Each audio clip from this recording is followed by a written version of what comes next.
Welcome to the Go Find Nervous Show, the show where we find out at least 3 experiences that made our guests nervous on their journey to success and kind of how they overcame them. I'm your host, Jake Bolick. Real quick before we start, if you want a free copy of the booklet that started it all, the Go Find Nervous booklet, check out the description. We'll have a link in there so you can find a way to get a free copy of that. Now, let me tell you a little bit about our guest, and I'm excited to tell you about her. I'm excited to talk to her today.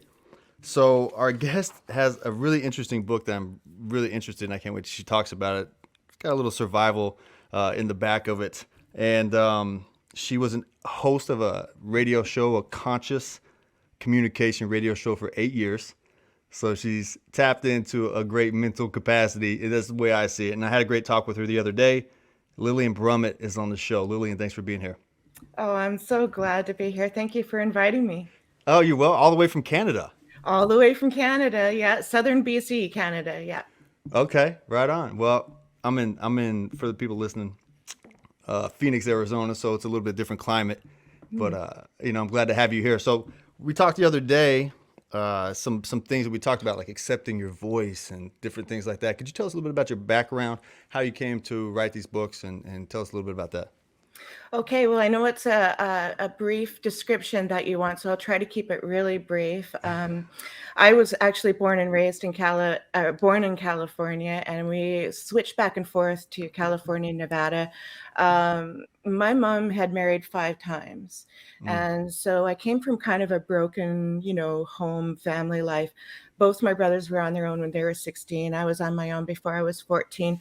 So, coming from that background, there was a struggle of fitting in with society and feeling like I was not less than those that were walking beside me. It was a really difficult time. I was trying to put myself through school. I was working jobs. I was supporting some people that were crashing at my place that had nowhere to go. And so it was a really different and difficult time for me, very busy time for me. I didn't have time to stop and reflect what had happened or what I was going through at the time. I was caught living on my own. I was put into a foster home for a little while, and then I was back on my own again when I was legally able to. From that point on, I had kind of goals for myself. I wanted to finish high school. I wanted to go to college. I was looking for a career and a direction in life. And so I started heading in that direction. I finished high school, I took the college, I did a variety of different dipping my toes in different types of activities. And I thought I was going to head into biology at one point. And so I took some extra like heavy duty maths and sciences and stuff like that so I could qualify for the university. And then life changes happened, and it ended up becoming a passion for gardening instead. And today I have been married for 30 years, over 30 years, with a wonderful man. And Wow. we live in a beautiful valley, and I'm adoring our property. We've been converting it for the last 11 years to the little park it is, the eco-friendly and, water savvy property and home that we've been working towards.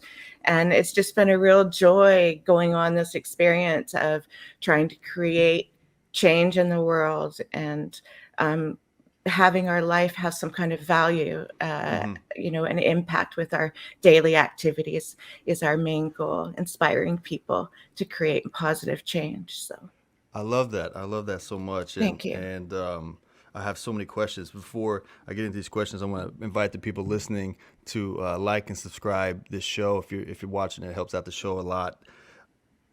You talked about being 14 on your own. What does Yeah. that look like? I wasn't 14 and on my own, so you have a story that I can't even relate to. But it's fascinating that you can come from that into obviously success in what you're doing. So what was that like? Um, okay. Well, my mom and I, had some real problems based Mm-hmm. on the history of our childhood. Mm-hmm. And so my mom wasn't very nurturing and not very communicative. And she was really stressed too. I mean, let's be honest, a mom, it was single mom, kids, horrible relationships. I get it. I understand the stress that she was under too. She maybe wasn't at her best at all times, but As a child, though, it really impacted me, and we had this ongoing conflict. I blamed her for what happened, and she didn't appreciate all the extra stress that I was putting on her. So we had difficulties, Mm-hmm. and so she was often, putting us up at other people's places or leaving us somewhere. So we were kind of used to being away from her. Mm-hmm. So when I came home, actually, from a babysitting job, I had I had done something negative. Okay, so I admit Mm-hmm. I was in the wrong. I went from a babysitting job to a party that was happening on the block. I was there for about an hour with my friend, and then we went straight back to my mom's place. Mm-hmm. Unfortunately, my friend's brother went looking for my friend, went to my mom's place and said, "Oh, I heard they're at this party." And so I got caught, right? Right. So when I came home, there was like a half a garbage bag full of my stuff sitting on the door, and the door was locked, and I was not living there anymore. So that's how I found out I was on my Wow. own. So I ended up staying at like friends' places, sometimes Right. park benches, things like that. I learned how to, live light. And then eventually I was able to, because I had always worked, I had little jobs. I was able to increase that, and I was able to get myself an apartment. At Mm-hmm. the time, I did not know that the person who was renting the apartment building, the manager, was renting out some of the apartments and not telling the owners. And so that's how I got my first apartment, even though I was out on my own illegally. The Mm, time I didn't know all this. I was so, innocent and just, right. walking around in a daze. But yeah, that's how I got my first apartment, and yeah, moved on, up from there, I guess. That's an incredible story. Just because, like I said, I can't relate to that. So you have some strength, and you can tap into some strength that like I don't have. I can't tap into that kind of strength because you can lean on those lessons from back then. I'm sure you do sometimes. Like I'm a strong person because of that. So, I mean, obviously, I'm just assuming, but how does this? So you start your life this 30 years marriage. Congratulations on that. That's Thank you. impressive to do. Like any business, anything that lasts 30 years is impressive. So congratulations on that. Thank you. Now you said for 11 years you've been building this property, Yeah. and this kind of self-sustaining. I don't know. It sounds like kind of like holistic type property where it's like. Tell me about that a little bit. Okay. Well, again, my passion is gardening. Yeah. When we, okay, so when we moved here, there was a challenge that we had to overcome. My parents that we were caregiving long distance for, they ended their own life in 2009. They were chronically ill. And so at that point, we realized, you know, once again, life had shown us many times, but this was like the big wake up moment where we realized that living for tomorrow, planning for tomorrow when tomorrow may never come, that Mm, whole aspect of it. So we decided that we were just going to sell the home, that our first home that we had been converting over to this beautiful place on purpose. We had a 6-year plan for turning it over and making a profit. mm-hmm, And we ended up selling that place and moving to our dream area, which is here in the Creston Valley of the Kootenay region of BC, Canada. And, that was a real challenge because the whole idea of moving here was a little bit scary. We thought, well, the place is quite small. mm-hmm, It's considered a city, but honestly, it's not really that big. And so we were concerned about whether we could make a living here and, mm-hmm. what we would do. So we had to really reconsider and revamp our business and all of that. But moving here was fantastic. I wish we would have done it earlier. I have never looked back. This property was, we chose a house that we could work on because, we're part of the working poor too, right? Mm-hmm. So we chose a house that we could work on, that we knew we could put some sweat equity into and build up our equity that way for the future. And so, but we also wanted a house that we could live in until we were too old to live in. This was going to be the place. Mm-hmm. And so we really looked around hard. We found just the right place, just the right situation when the owners were desperate to sell. And we had the, sale from our house. So we were able to get a really good deal. And so we had a bit of a buffer left. So when we moved here, we converted everything. Like we took out all the old appliances, new windows, new doors, new insulation, Mm-hmm. fenced the whole property, put in gardens, landscaping. And my passion being gardening and making a difference with gardening played a role there too. So we planted lots of trees with, flowering, fruiting, food supply, either for ourselves or for the critters, like, the birds, butterflies, bees, so forth. And Mm-hmm. so our landscaping is kind of like an edible landscape, either us or for habitat. We ended up getting certified with wildlife and bee and butterfly and organic certification for the property, which was really cool. That is And cool. Yeah. so, yeah, it's a passion of ours. That's fantastic. So, what I really love about your personality is we talked to the other day, and you said you really just want to do things that make a difference in the world, Yeah. and that's obviously what you're doing, setting this up.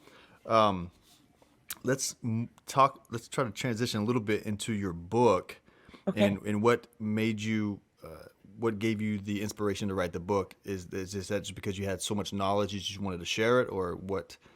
It's because the book is based on what you've learned as gardening and what you've built there, and this is you have this organic certifications, which is really cool too. So tell me how that transitioned into a book for you. Okay. Well, both Dave and I have often held cooking positions in our youth. Mm-hmm. My mom was a chef, a cook. Um, she was also a master gardener, composter, and she ran a family market garden farm where she specialized in rare and endangered species. And so we got exposed to that in earlier on in our married life, and that heavily influenced us. So I would like to give her credit for that. But also, we took it further from there. We worked for like Spa, we ran their market gardens, and we've always been gardening for ourselves.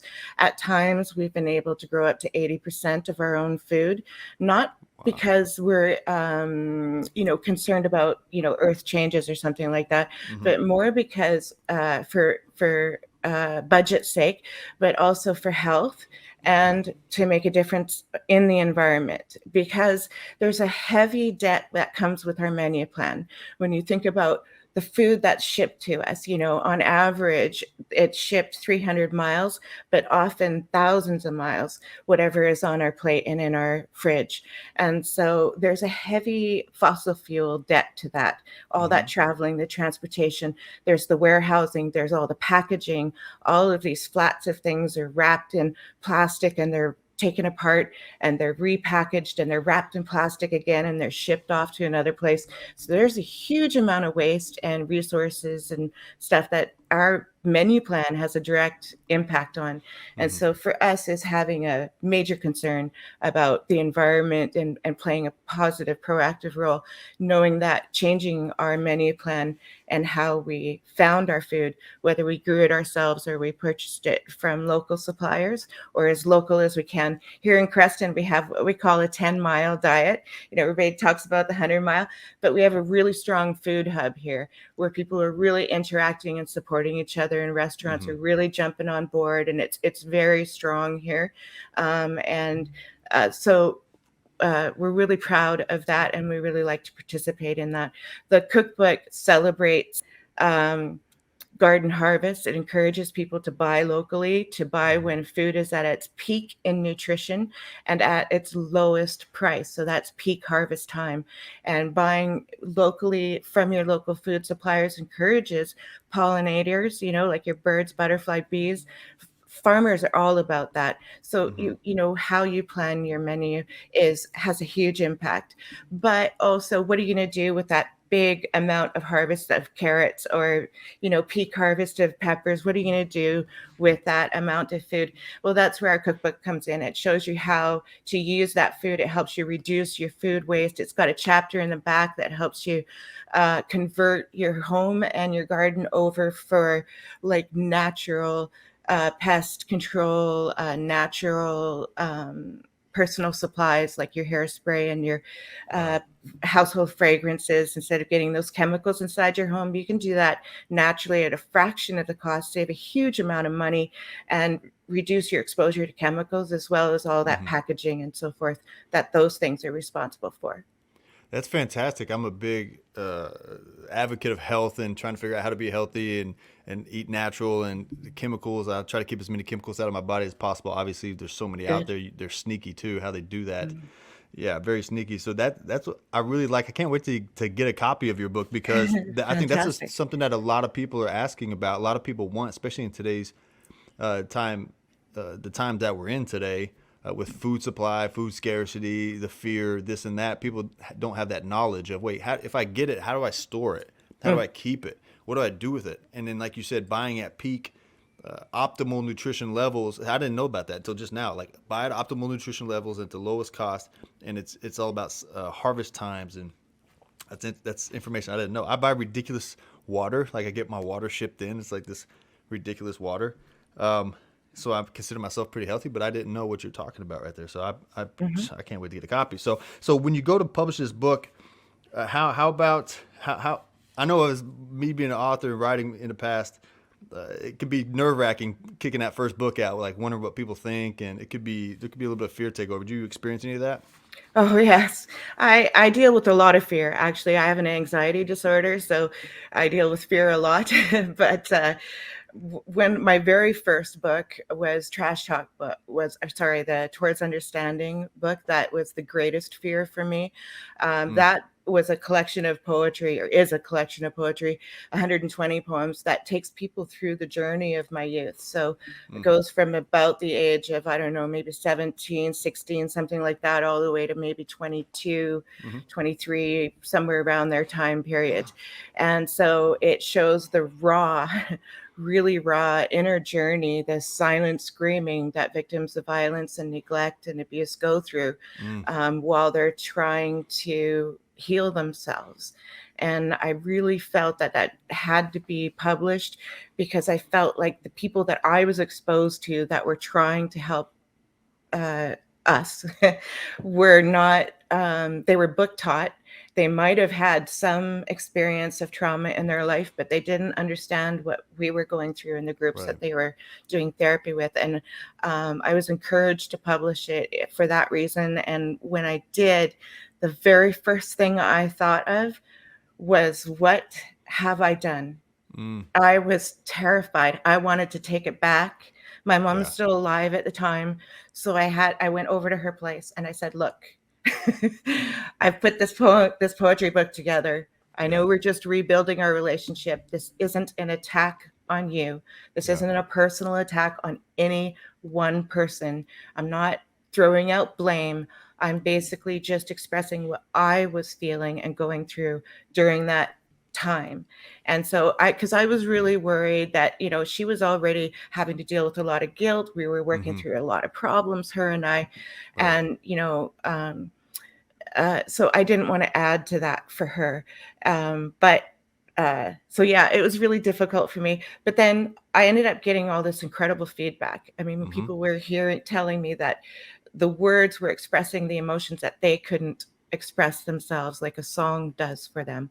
Mm, And so to them, it became a healing tool. It helped their parents understand their children. It helped the teachers understand that, and so that really had a huge impact to me. It made me realize that by sharing my journey, and sometimes it's painful. yeah. Like you get into an interview and people start asking you questions and you think you're fine. You've told the story 1,000 times, and all of a sudden you start getting a little emotional. It's kind of Yeah. funny how it hits you sometimes, but you just realize, okay, maybe I got a little more healing to do, and you work through it. But I hearing what people say from exposing myself and my stories, it's incredible what the impact that can have on other people, Mm-hmm. how they feel like they're not alone in the feelings that they were afraid to express. And that's a pretty powerful thing. Yeah, it is a powerful thing, and I feel like when you let your truth out there, it can be so scary. It's probably the scariest thing to let it out there, but it's not that you did anything wrong. It's just how your life is, and so people can identify with that. And all of a sudden, like you said, people go, "Wait a second, thank you," and you're like, "Oh my gosh, I'm so glad that I stepped through that fear because that was terrifying." But look at this Yes. person I helped, and look at this person I helped, and wow, this is okay, okay. This is what I'm supposed to do is help people, I guess. Yeah, that's one thing I've learned, is just feel the fear and do it anyway. Yeah, and the more you desensitize yourself, you learn this as an anxiety person too, person that struggles with anxiety, PTSD. Mm-hmm. I I have real problems in certain situations. It feels like a bear is chasing you, or like a plane is about to crash. That kind of panic. Wow. It's really powerful panic sometimes, and so you learn to just feel the fear and do it anyway. And it's never comfortable, and it's always terrifying, but you always feel better when you get out to the other side. You really do. It's like this little celebratory sort of emotion that comes over you. Right. I think that's a great point that you just made. It's always terrifying. A lot of people say, "Is it ever going to get better? Is it ever going to get easier?" Well, maybe the muscle to step into the fear gets easier, but the Mhm. fear is the fear. So Yeah, it never really gets easier. It's just no, the way you handle it. That's where courage comes in, right? Where you do that. Yeah, you that's right. mentioned. Yeah, you mentioned one of the thing. One thing that you mentioned in our talks the other day was stepping into your truth sets you free.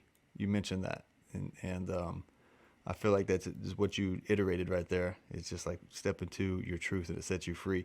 So we have just a couple minutes left here. Okay. Lillian, how can people get your book? Was it Beyond Cookbook? Is that what it's called? Or- Okay, it's okay. The cookbook is called From One Small Garden. Mhm. Over 300 nutritious, delicious recipes is the subtitle. And you just go to Amazon in any country you're located. Amazon pretty much serves most countries. Just go to whatever, page serves your country and type in Brummet, Brummet, Mhm. Lillian and Dave, and you'll be able to find our books from there. We have 6 books currently available there. We'll have 3 more later this year and 2 more coming up in 23, 24. So I encourage you to just head on over there. If you're on Amazon.com, click on the name, Lillian or Dave Brummet. It'll be blue. It'll be hyperlinked, and it'll take you to our Amazon Central page, which lists a whole bunch of information about us as writers, links to all of our books and all of that. Or just go to your search engine of choice and type in Lillian and Dave Brummet, and you'll find pages and pages and pages of information about us, places you can find us, interviews like this, and so much more. Wow, that's awesome. I had no idea you wrote that many books. I knew you wrote a few. I didn't know you guys were at 9 or 11 Coming or up something on like. 9. Yes, we have a Is it trilogy 9? coming out this year. Yeah. Yeah. That's fantastic. Well, Lillian, I appreciate your time. You're a great guest, Thank you. and I know people are gonna love what they heard because it's such fantastic information. I wish you the best, Thank and you. come on the show anytime. I appreciate it. Oh, I'd love to. Anytime. All right, Lillian. We'll talk to you soon. Okay. All right, thanks. Hey, one last thing before you go, leave a comment. Which example did you most align with from today's show? I'm curious. I want to know. Also, if there's somebody that you want to find out what's made them nervous, leave their name in the comment. I'll try to get them on the show. Follow me on social media at Jake Bolig. Follow the show at Go Find Nervous. And if you don't mind, subscribe. It helps me out the whole algorithm thing. I appreciate it. I'll see you next time. Go Find Nervous.